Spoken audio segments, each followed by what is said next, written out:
Good morning. Last week, with our beautiful ingathering and water communion, we marked the end of our summer ambiguity theme and the beginning of our new church year together. Yay! Our theme for this month is belonging, and today our worship service will focus on humility. Humility. I always thought the word humility was related to the word human.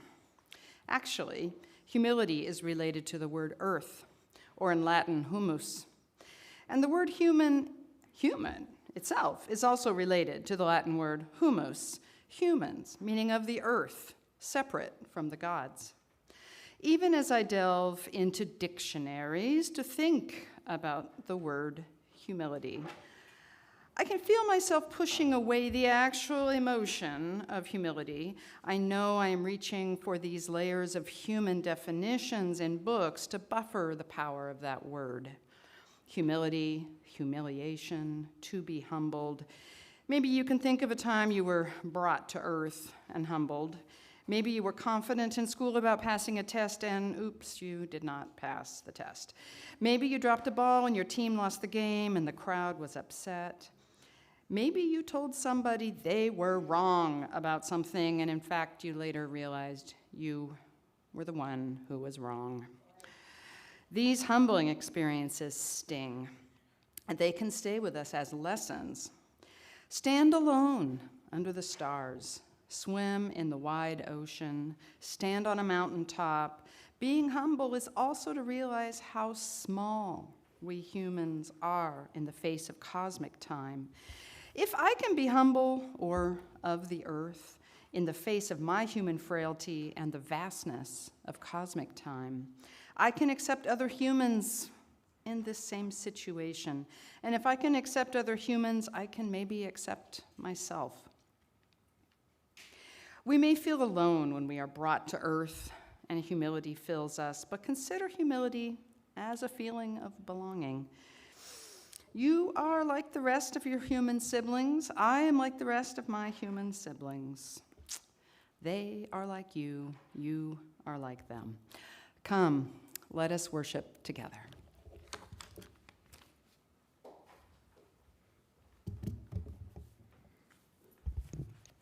Good morning. Salams, deep peace to you this morning, and namaste, an inward bow of respect to that love and beauty that is the core of each of our beings. My name is the Reverend Jeremiah Lalshabaz Kalendae, and I serve this historic congregation as its developmental minister. Our congregation's extremely talented and dedicated worship team is thrilled to be joining you for this special Labor Day service. I think some of us may have stayed home for the Labor Day weekend festivities, and perhaps others, humility was not the topic for them this weekend, and that's okay too. If this is your first time joining us, if you're online or new to our sanctuary, we extend a special welcome and hope you'll return in future weeks and learn more about the opportunities of being a member in this historic liberal religious community. We light our chalice this morning with the words, "Sparks of Wonder."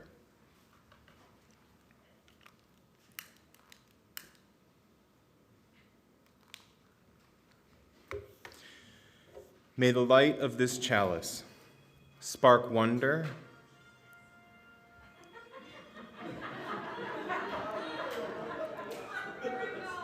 I think we removed the announcement about please silence your cell phones over the course of the pandemic, so worship associates let us know to add that back to our liturgy. May the light of this chalice spark wonder and open our hearts. May its glow illuminate us like the holy light of the heavens, sun, moon, and starlight. May we know our oneness with the far reaches of creation, our unity with all life and all of being, that great unfolding mystery, present right now to each of us this very hour.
Welcome. to the Unitarian Universalist Community Church of Santa Monica. And can I just say, I am so thankful for our music ministry. My Lord. My name is Chela Metzger, and I'm your worship associate for today, and I'm very happy to be here, hot as it is. Thank you all for being here. Nothing like heat to make you feel some humility. We're so happy to have all of you with us in the sanctuary or online. Whoever you are, wherever you are, we are glad you are here. If you're new to our community, you can find many ways to connect, to learn about our faith, and to become involved. Please take a look at our beautiful new website. Woohoo! While we still limit some kinds of large indoor gatherings, we are here. We are in person right now. Some of our activities, like coffee, might be happening a little differently, but they are happening. We are also still holding many meetings and small group gatherings online. We offer programs that serve the needs of our congregation and to be of service in the larger world, including broad religious exploration and personal development for people of all ages. We also join with other social justice advocates to work for justice and for harmony in our world. Unitarian Universalism is not defined by creed or by dogma, but is guided by principles that affirm the worth and the dignity of every person, and encourages an individual search for truth and for meaning. We honor the wonder of existence and believe that we are all connected to each other and to the interdependent webs of life. Our beliefs are drawn from scripture and science, nature and philosophy, personal experiences, and ancient tradition. We are an open, affirming, and welcoming congregation, diverse in backgrounds, identities, spiritualities, and philosophies of life. But we are united in our desire to create an inclusive, beloved community, to live the principles of our faith, and to serve the wider world. Whatever your beliefs or your faith traditions, we invite you to help us build a community where together in our diversity we may covenant with love and with justice. May you find comfort, camaraderie, and inspiration here. As we gather in this space and in all of our virtual spaces, wherever we may be, we recognize that we are connected with one another through the winds that give air to all beings and through the waters that move deep into the earth and up into the sky. We acknowledge that the ground beneath our feet is and has always been the home of indigenous peoples, many of whom have been forcibly removed to other lands. So, announcements. Our new church year is off and running. There are more activities to announce than can be covered all this morning, but I will mention a few. Bravo to all who have created our new church website. Yeah, woohoo!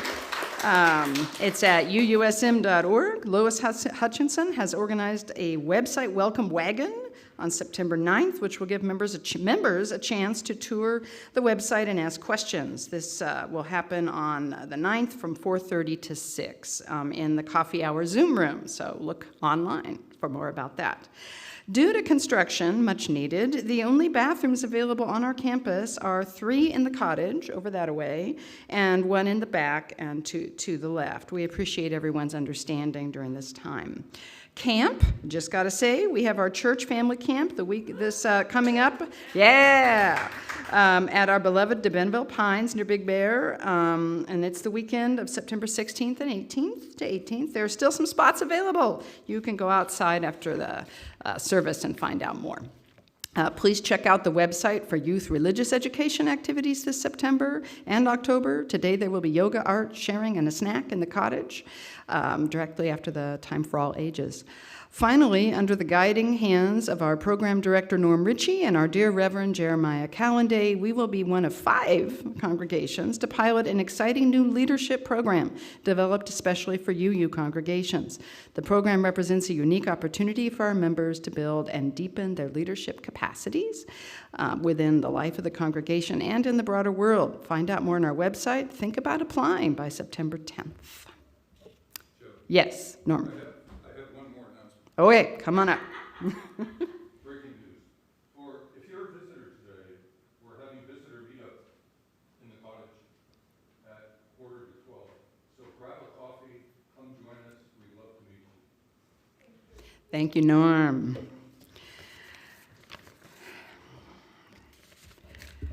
The cottage.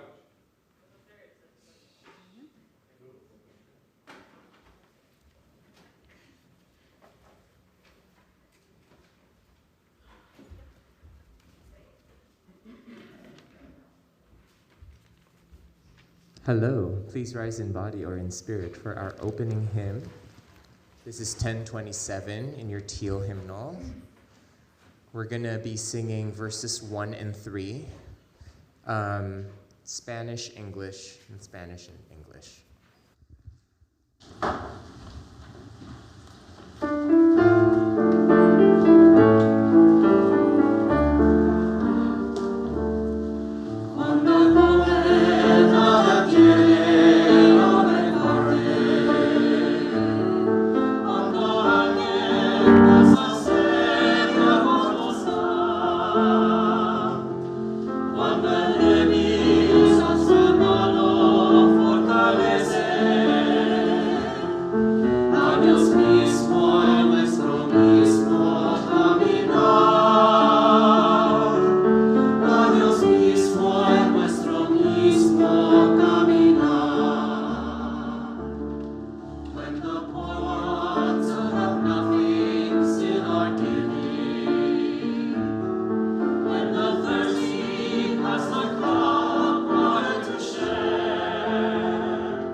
Love is the doctrine,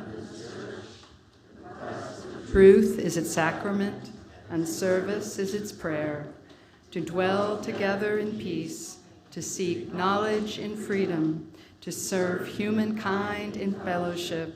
Thus do we covenant with each other. El amor es la enseñanza de esta iglesia. Buscar la verdad es su sacramento y el servicio es la oración. Vivir juntos en paz, buscar el conocimiento en la libertad, servir a la humanidad en comunión. Así es como convenimos unos a otros.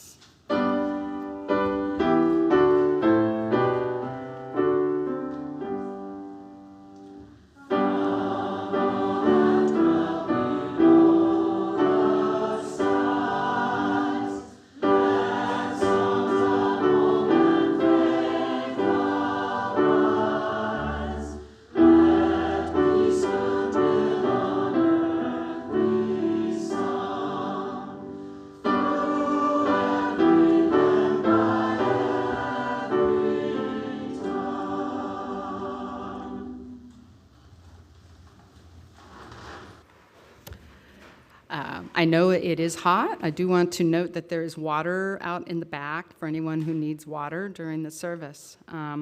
So now it's our time for all ages. And me and Yui are going to tell a story about absolutely delicious humble pie. Have you eaten humble pie? Sometimes you eat humble pie after you make a mistake. People say it's hard to swallow because that means you have to admit something you did not go the way you hoped, and then you take your piece of humble pie with that mistake in it, and you swallow it. Ouch. Yui, have you ever made a mistake and had to swallow that mistake like a piece of humble pie? No? Yes? Maybe? Yeah, me too. I have definitely made many mistakes. I've had to admit them. I have eaten many pieces of humble pie. I have swallowed many mistakes. Everyone you meet has a stomach full of humble pie with mistakes in it from some time in their life, even if they don't talk about it. Let's imagine your best friend made you feel bad, and you know your best friend was so wrong to do that. Yui, has your best friend ever made you feel bad, and you know they were wrong to make you feel bad? Yes. Ouch. Do you think your best friend has to eat that piece of humble pie all alone? Would you tell your friend, hey, I have eaten humble pie too? Maybe the more you eat humble pie and the more times you share humble pie together, the better it tastes. Maybe you can wake up every day and have a little piece of that humble pie, just any delicious flavor you like. You can eat humble pie, maybe chocolate, and think, well, I'm human. So are all the other people I know. I wonder what their favorite flavor of humble pie is.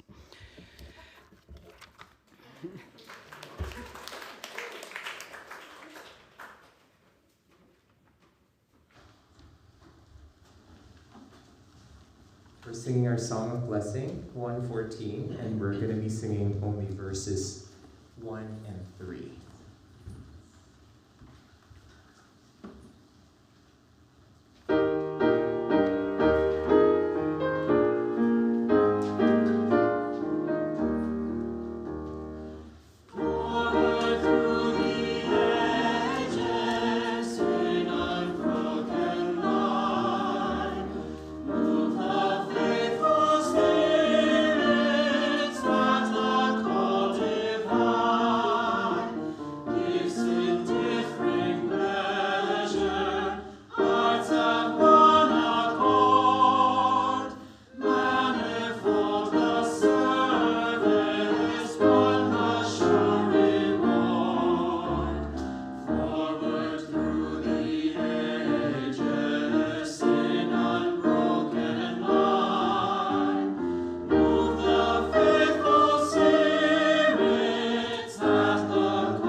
We are often so busy with the many labors of our lives, it can be difficult to make time for spiritual exercise and rejuvenation.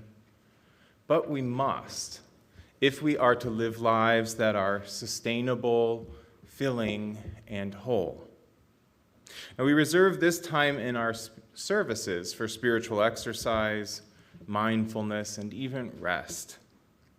These moments are for us to return to center, to lay aside the heavy burdens of our lives, to remember the greater life of which we are a part.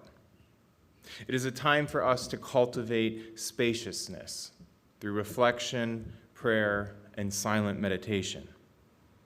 So let us center ourselves by becoming more embodied, mindful of our connection to Mother Earth beneath our feet, our connection to the ebb and flow of the ocean's tides with the beating of our hearts, and our connection to even the heavens above us through an awareness of our breathing.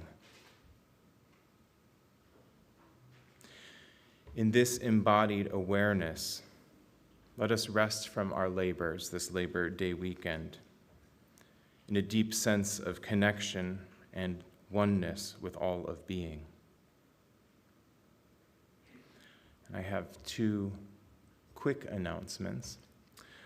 One is that today is the birthday of our beloved Phil Bonasich, who's over here in the corner. And the other is that our beloved Sonder Choi's birthday is coming up on Wednesday, so I'd like to wish you both a happy birthday. Now, we don't usually offer birthday blessings from the pulpit, but I think we can make an exception in these cases. I've composed our prayer for this morning from the 7 advices of the Mevlana, the Sultan of Love, Rumi. Please join me in the spirit of prayer. O great Spirit of love, in generosity and helping others, may we be like a river, sharing what we possess and nurturing the spirits of others. In compassion and grace, may we be like the sun, radiating loving kindness and bringing harmony wherever we may be. In pardoning the faults of others, may we be like the night in its vastness and the totality of its embrace. In anger and fury, may we be like the dead, free and at peace.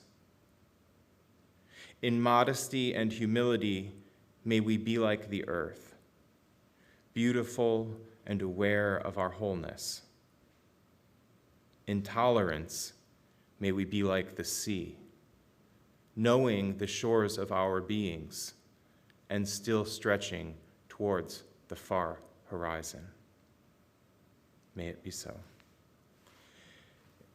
Let us continue with a few brief minutes of silent meditation. Together, I will ring our singing bowl to begin and end our time for holding stillness.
and our beloved worship associate informed me that the hottest time today was going to be about 11 o'clock, so here we are.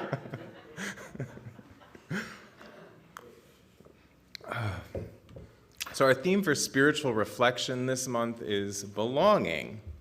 And we practice a theme-based ministry in our congregation with our partners at Soul Matters to help us contemplate great religious themes and important spiritual questions as a community. Now, many other churches and synagogues spend the year moving through the sacred texts of their traditions. But in Unitarian Universalist congregations, we explore broader topics of spiritual importance each month. I write a reflection on the theme of the month in our online news magazine at the very beginning of the month, and we also bring inspiring questions for us to explore in our group meetings and other activities of the congregation. With a theme like belonging, which means to have close and intimate relationships, we might ask questions like, when was the first time that you thought to yourself, now I belong? Or, whose inability to belong breaks your heart? Or, if someone asked you, how do you belong to the land? What would you answer? Engaging with practices like these throughout the church year can help us build a stronger community by helping us all to be on the same page, or at least reading the same book, and getting to know each other better through these theological, philosophical, and ethical explorations. We may not all be studying the same chapter and verse like our more traditional religious siblings, but we are casting questions into the deep together and discovering the commonalities and differences that exist among us as a community of faith. All of this helps us to weave the fabric of a sturdy and resilient beloved community that eschews superficiality and cherishes spiritual depth and strong bonds with each other. When we create beloved community together, there are so many benefits that enrich our experiences of life and help us to better our world. Did you know that research has found that members of congregations, synagogues, and masjids report having a higher degree of life satisfaction, better physical health, and on average living up to 4 years longer than those living without these same commitments? Clearly, belonging to something greater than ourselves is good for our heart and our mind and our body and our soul. I'm sure if you ask anyone who's been around here for a while, they'd probably tell you the same. It's a special thing that we have here. Those neighbors and friends in front of you and behind you and to each of your sides. We should be humble and appreciate it. I'm distressed when I see statistics that demonstrate the decline in participation in religious communities across all sectors of society, and especially among our younger generations. Religious communities aren't perfect, and some can be quite harmful, but they can also totally transform lives and reshape the world in which we live. In our liberal tradition, we've often been those incubators of greater social justice and equality and progressive societal change. It's in beloved community that we cultivate the spirit of life, allow ourselves to dream, find witnesses to our lives, and come to know what it means to belong, to be a part of something greater than ourselves. I was shocked the other day when I read a recent poll that found 49% of Americans report having 3 or less close friends. So 1 in 2 Americans have 3 or less close friends. And that 27%, nearly 1/3 of all millennials, these are really shocking statistics, and 20% of all men, that's about 1 in 5, right, report having no close friends at all. 1/3 of all millennials and 1 in 5 of all men. Now, I knew technology was separating us just as it was connecting us in new ways, and I knew we were experiencing the fraying of the fabric of our society in many ways, but I didn't realize that our problems were quite so fundamental, pervasive, and profound. Without a sense of belonging to community, it's not too difficult to imagine why there are so many young people turning to violence and increasingly disassociating from reality and embracing fringe ideas, conspiracy theories, and fundamentalistic expressions of religion. Without close and intimate relationships, we can become afraid and forget our connectedness and that we are held by something greater than ourselves. We can forget that connectedness to the human family, to our environment and the land, and even lose our own connection to our sense of our own humanity. So if you're here in this sanctuary or you're joining us online, I want you to know not only are we glad that you're here, but I want you to know that you belong. This is a place where we believe in the power of beloved community and the power of committed people working together to better lives and change the world. It's here and through our relationships and our deeds that we're working to weave back together this tattered tapestry of humanity. Now, over the summer, I was able to visit with one of my oldest and dearest friends. For 20-some years, we've gone on long walks together through the deep and verdant forests of northeastern Ohio, alongside the peaceful beaches of Lake Erie, and through some of the most beautiful cemeteries in the nation to contemplate life and its meaning. On our walk this year, I was sharing how my heart is breaking, witnessing all that is wrong in the world, and so often feeling small and like I can never really do enough to create the kind of change that we need in the world. There's the war on people of color, the war on trans and gender nonconforming people, the war on poor people, the war on the people of Ukraine. There's unbridled capitalism breeding ever greater inequality, poverty, and homelessness. There's the abusive treatment of our planet home and the fellow creatures with whom we share it. I was getting lost in the innumerable problems and overwhelmed by the questions of what one is to do in the face of such immense injustice and suffering. You know, it's fitting my parents decided to name me after the prophet of lamentation. It is sometimes too easy for me to relate. Next time around, I'd prefer a saint of perpetual bliss. And I'm not certain that Christianity has any of those, but it's never too late to start. But after all, how could my one life, or anyone's life, really create the kind of change that we so desperately need in our world? Be careful, my friend warned. How can you possibly presume to know the impact of your life? Further, how can you be so certain of the needs of the world and whether or not you are meeting them?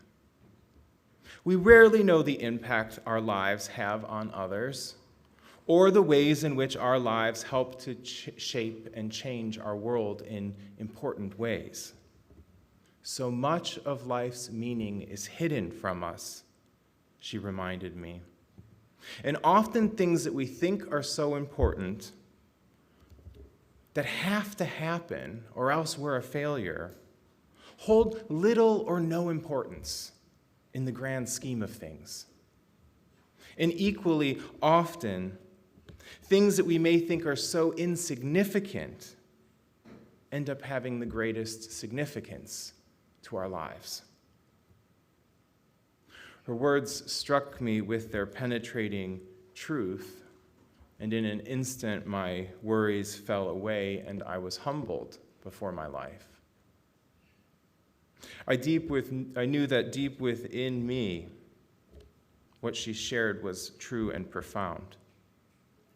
We continued on our walk in the quietness with the songs of the birds filling the sky above us and the cool breeze moving through the leaves of the trees around us.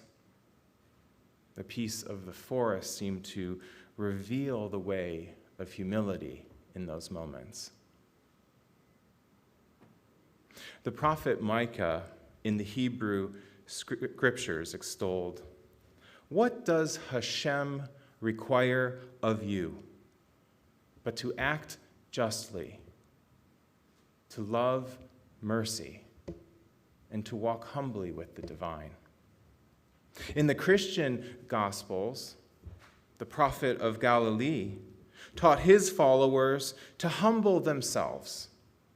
For everyone who exalts oneself will be humbled, and they who humble themselves shall be exalted. In the Islamic wisdom teachings, we find, "Shall I not tell you about the companions of paradise? They are every humble person who was once considered weak. And the servants of the merciful are those who walk with humility upon the earth." In the Bhagavad Gita of the Hindu tradition, 20 qualities of sacred wisdom are affirmed, and the first and the beginning of them all is humility. May peace be upon all these great prophets and sages. Despite the admonitions of these great religious leaders and religious traditions, it's always seemed to me that living with humility is something despised in a culture that celebrates competitiveness, conquest, domination, rugged individualism, and the ego. In our culture, humility is often written off as a characteristic of the weak. And worse than that, the promotion of a false humility by some religious expressions has been used to manipulate and control and dominate people. Even in our own church, we can see how we sometimes let our egos, our agendas, our needs for power or control or security to wreak havoc and harm relationships. As a countercultural tradition, I think it's time we embrace humility and we learn how to better embody it to strengthen our relationships and model it in our world so a different way of relating is celebrated. That's not dependent on the competition or always being right or always getting our way. Imagine if we prioritized nurturing the quality of our relationships over our needs to be right or to get our way. If we all learn to live with humble hearts, as the religions of the world's counsel, I imagine we'd begin creating paradise in the here and now. I mean, can people really ever transform themselves? Can liberal religious communities really grow and flourish? Can wars end? And can our planet be saved without us all learning how to better embody humility? It seems to me that we need to be in the struggle for humility together, because humanity has been held firmly in the grasp of its ego for far too long. In the Sufi tradition, we commonly use the metaphor of polishing the mirror of our hearts to describe the process of overcoming our egos and achieving something of spiritual liberation. It's taught that the ego is impermanent, like the tarnish that the mirror acquires.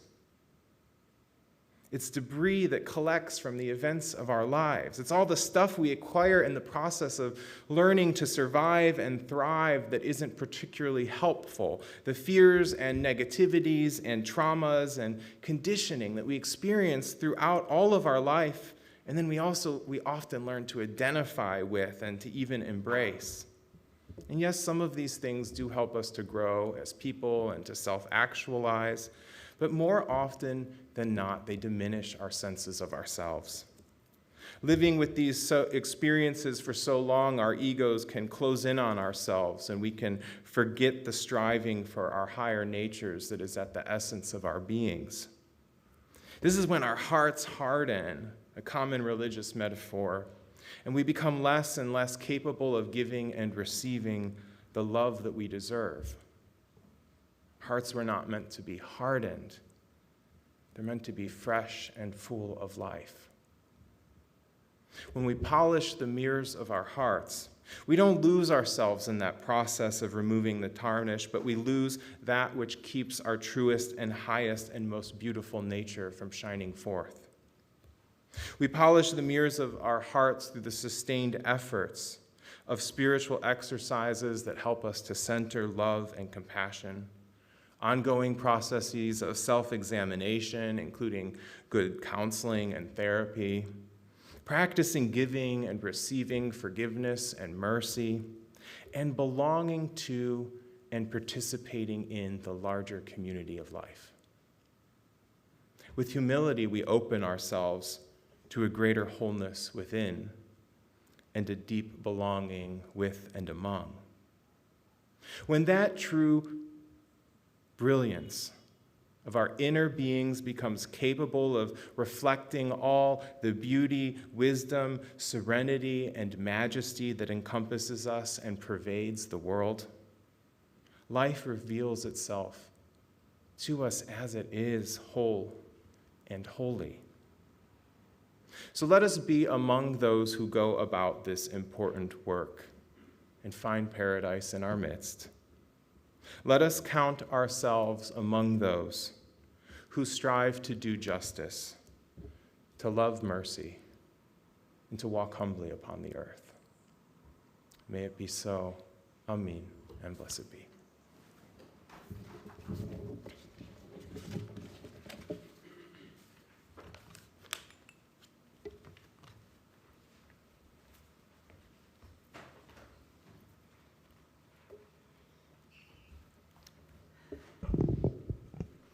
Thank Reverend Jeremiah for that beautiful sermon. And I also want to note, as I forgot to do at the Time for All Ages, that we are still accepting food for the Westside Food Bank. So sorry, I forgot that. And there is a basket up front for any of you who may have brought offerings for the Westside Food Bank. And also in the announcements, Lunches for Bunches is happening outside in the courtyard if you want to help put together lunches for folks in need. So thank you. And before I talk about our offering opportunity right now, I want to bring in Carl Lisowski to talk about new Dining for Dollars opportunities. So come on up, Carl.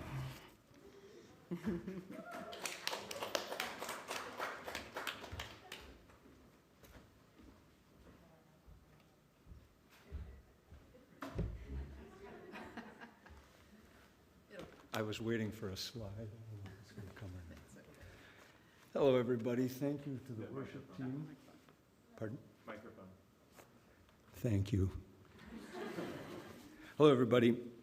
And thank you to the worship team for letting us have this, just this brief moment to tell you that Dining for Dollars Fall 2020 is upon us now. You should have probably gotten, there it is. What did I say, 2020? That's because I'm carrying this, which is the last paper version of our beloved, really, we loved these, this catalog that used to come out in paper, and we lined up in Forbes Hall. All of that didn't happen in 2020, as you all know, because COVID happened instead. So we have had to let go of that. But Dining for Dollars has been around for a long time. It really is our premier group fundraising effort. I love it because it's a win-win situation. People from the congregation offer their services, their artwork, and their homes and events, mostly dinners.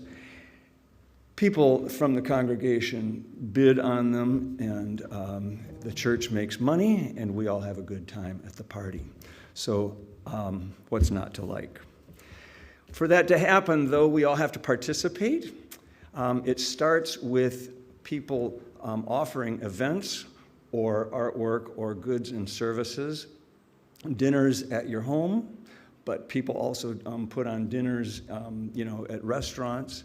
There's even been, I remember, there was like an art tour of the Red Line stations where people, went and were guided, sort of like the person with the doing the Dining for Dollars was like the docent, and then they went out to lunch after that. We have people donating services like tech advice, for example, and plumbing, and artwork, and arts and crafts. So any way that you can offer, that is the first step for us to put up things that we can offer, and then in just about 2 weeks, we are going to open the auction for bidding. Now, it's not happening this way anymore. Online is the new normal. This church has invested a serious amount of money, certainly to deliver our services online. We've also invested in a website called Octria, which is how we are managing the Dining for Dollars auctions. So I invite you to think about something that you can donate, offer either as a dinner or as a good or service, and sign up to do it. We will show you how people are getting used to the online thing. Greg Wood and Greg is ushering today, and we will be sitting at the table out there, which happens to be the Beneville Pines table also, but what can I say? But anyway, those of you who are a little unsure about how to offer something online and then how to manage the bidding online in Octria, we are here to help. So find us out at the table in the courtyard. So, as we like to say, when it comes time for bidding, bid high and bid often.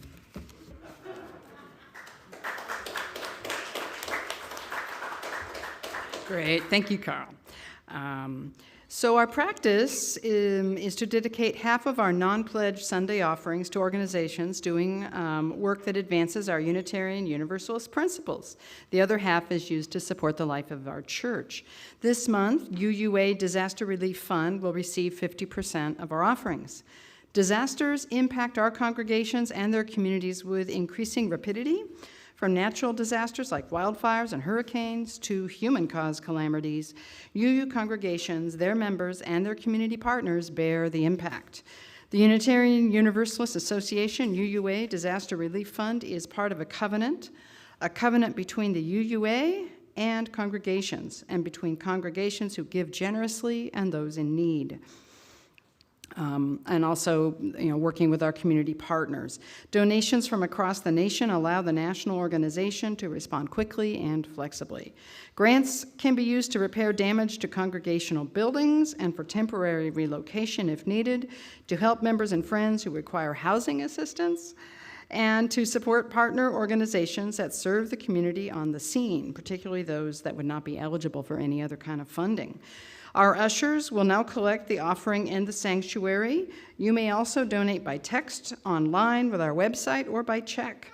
To donate by text, call 844-982-0209 with the amount and fund for the donation. For example, text 10 GCC for a $10 donation to the Generous Congregation Fund. For text donations, a one-time only credit card registration is required. Thank you all so much for all that you give monetarily and that you give of ourselves and of yourselves to build our community. Thank you. Thank you. 1 Corinthians 15:8. 'For the Lord is not given to man to judge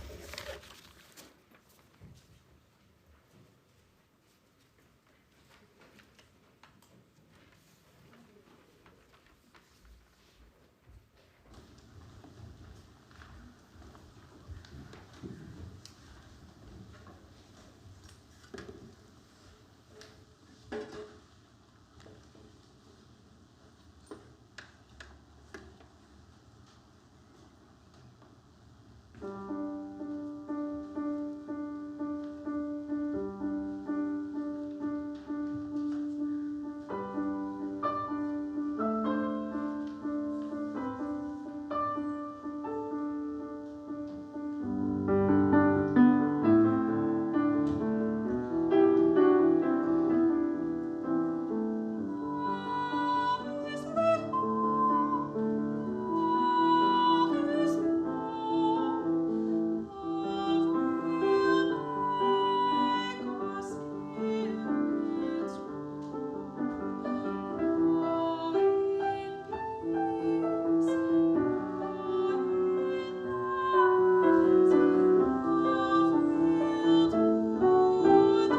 So for our final hymn, we will be singing We Would Be One. We invite you to sing the melody with us. You don't have to rise in body or in spirit. We are presenting a particular arrangement of this hymn that was written for in 2020 when the world shut down and everything became virtual. This particular arrangement was commissioned by the UUA, commissioned our musicians to sing this virtually, and this was one of our, I think, earliest little box videos. This was presented at the General Assembly in 2020, so we get, I think, our first time singing it live for people.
So may you go in peace.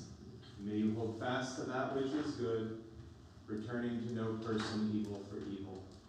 But strengthen the faint of heart, support the weak, help the afflicted, honor all beings. Go and be blessed.